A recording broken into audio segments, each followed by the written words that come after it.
wuliriza, tebakyatwala mulaka, tebakyassaayo birowoozo, tebakyassaayo buvunaanyizibwa na kulaba nti batambulira ku mateeka ga Allah subhanahu wa ta'ala.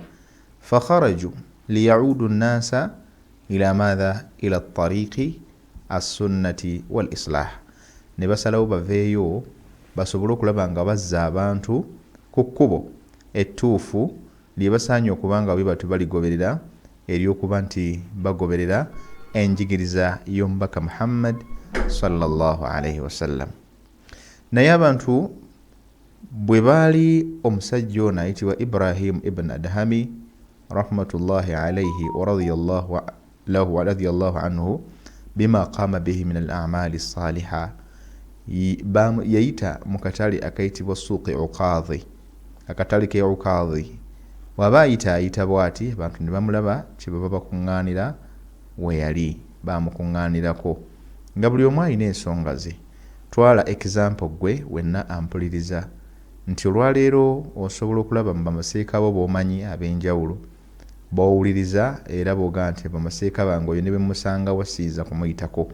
Bangi ababeera ku mizindaalo, singa aba ayise yonna gy'omanyi gy'osuubira, oba kale kangeze gwe ayise mu bwayise, abakolera mu bwayise mumanyi, oba ayise mu kawempe, abakolera mu kawempe mumanyi, mu gurupu y'abantu konna katale, bonna bonjogera ku butale, ayise empererwe, ayise tula kirokole, ayise yonna gy'oyinza okwogera kuba mu kibuga wakati.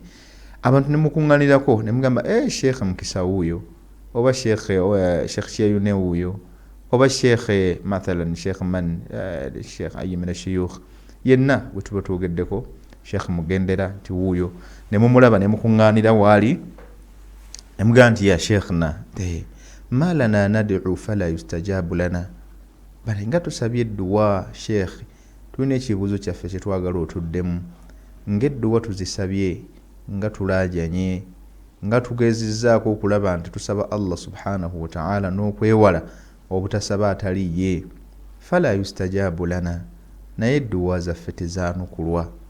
Naye fakana jawaabu Ibrahimu ibn Adhami ila haulai alladhina ijtamau ilayhi, ebigambo bye yabuulira abo abaamukuŋŋaanirako, yabagamba ebintu bino wammanga. Yabagamba nti li anna qulubakum matat bi'ashri al-umuri, abange ensonga lwaki temwanukulwa, ensonga lwaki musaba Allah subhanahu wa ta'ala n'abeera nga bye mumusabye munnange tabibaanukula, n'otuuka n'okubanga oluzinga essuubi, n'otuuka n'okubanga oggwamu essuubi ery'okuba nti ky'osaba mukama wo Allah akirinako obusobozi oba ayinza okukikuwa, n'osalawo okulaba nti otwala amakubo amalala.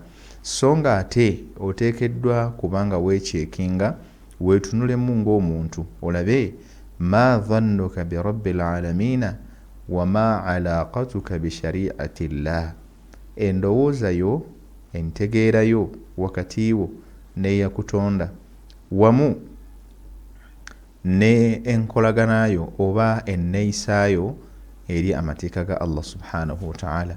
Ebintu ebyo muntu bw'otuula wansi n'obifumintirizaako, n'omanya, osobola okumanya era n'ofuna ansa gwe kennyini, n'omanya nti mbutuufu ndabika nsaba, naye ate oba oliawo nnyinza okuba nga nze kennyini nze kizibu kyange, nsaba Allah kummalirawo kizibu, naye nnyinza okuba nga nze kennyini nze kizibu.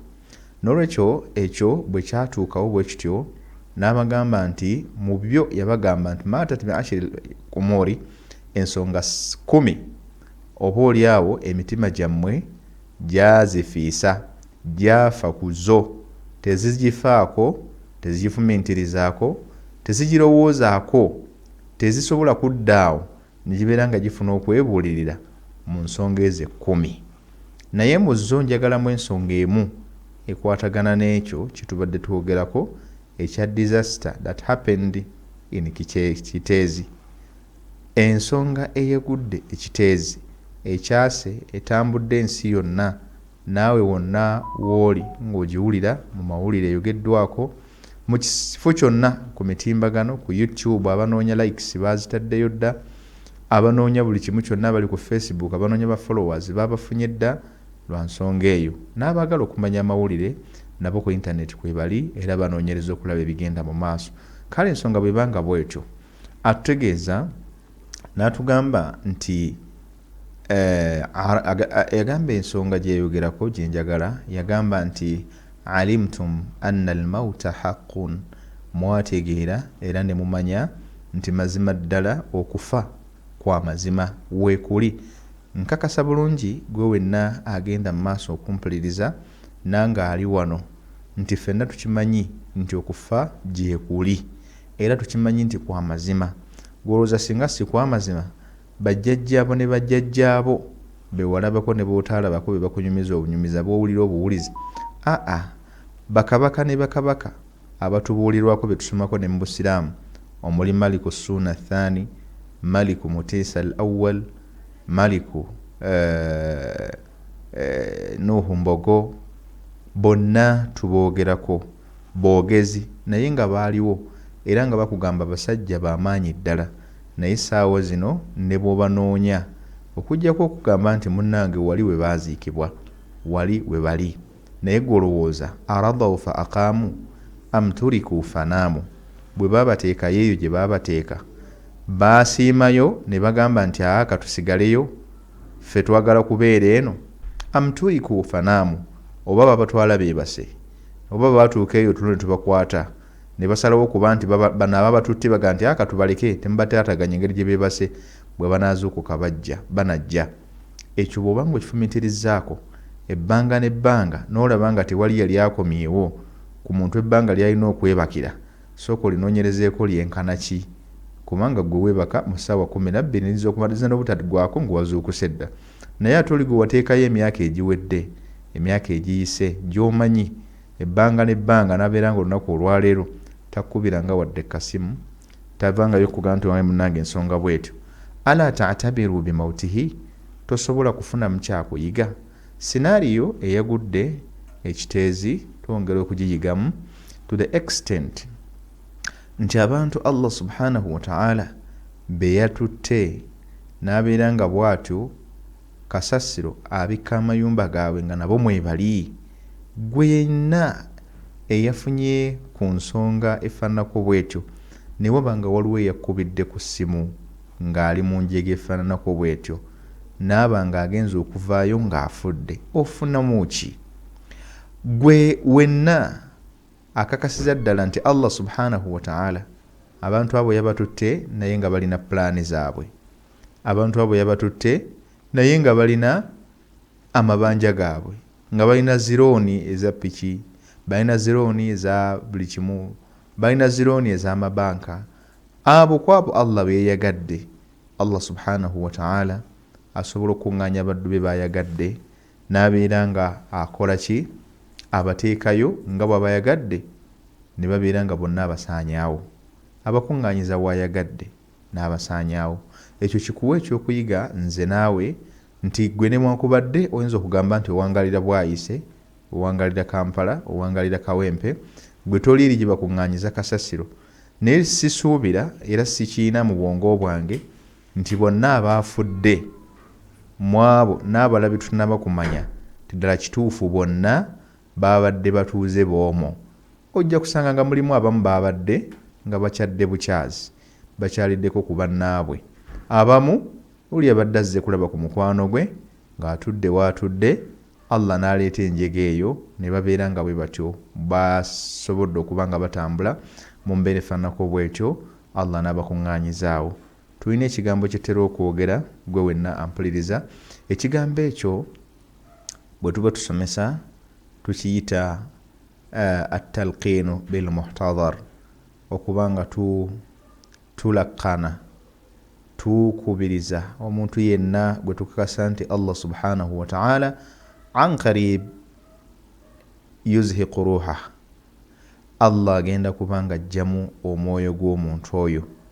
Kati omuntu yenna ana aftaridu law anna wahid ittasala bi ala mithli hadhihi alhadath wa huwa musabu biha, singa omuntu yankubidde nga yakubidde nze essimu oba yakubidde gwa mpuliriza ng'ali omu ku abo abali mu njega yeemu, ma hadhihi au mal kalamu allati yani tuwajihu al-insan mithla hadhihi al-ahwal, tukiyita ffe talqinu lmuhtadar. Muhtadar bwe tumwogerako abasinga tumanya mulwadde atuuse okufa, naye wano bwogenda okufumintiriza muhtadar wano saawa zino tetutunuulira oli yekka ali ku ndiri nti alwadde ebbanga bwe riti n'omuntu ali mu njiga ey'ekiteezi saawa zino nga ne bwakubira essimu la tafaalu aya shaiin illa an tulaqinahu biqawuli la ilaha illa allah muhammadun rasulullah. Kyoyinza okumugamba kyekyokka kiri kimu, kyekyokuba nti omuntu oyo yeekubiriza okubanga nataka yantiqu bishahada wayastaqir wayastarih, atuule abeere nga bw'atyo agumiikiriza okutuusa lwe banaamugjayo naye ng'ali ku kigambo kimu la ilaha illa allah muhammadun rasulullah. Kubanga kye nategeddeko nti buli muntu yenna oni wawadde nga yali muddugavu atya bagenza okubajjayo abajjiddwayo naabo mwasobodde okuba nga mugendayo nga yenna mumyufu ng'oyinza oga nti yeerusizza naye nga kasasiro Allah batadde wansi awo obulamu bwe badde nabwo naye ng'abasibidde awo nga ye kennyini yasigazza amruhu yabqa al amra min indillah, kisigadde kiragiro bulagiro okuba nti abo baggibwemu emyoyo era ne baggibwamu abafudde ne bafa n'abo ababadde balaajana ne balaajana. Tutuuse ku ssaawa zino ng'olwaleero abasinga obungi tetuyita alinayo ssuubi ligamba nti oba oli awo wa inkaana newankubadde nga kisoboka naye nga tugamba nti oba oli awo wayinza okuba nga tekyaliyo mulamu. Kkiriza n'ebigambo ebyo ebadde introduction yaffe, katugenda kuwummulamu katono insha allah ate tukomewo biidhinillah tutandike omusomo gwaffe we twakoma tusobole okulaba nga tuggusa insha allah. Weetekere.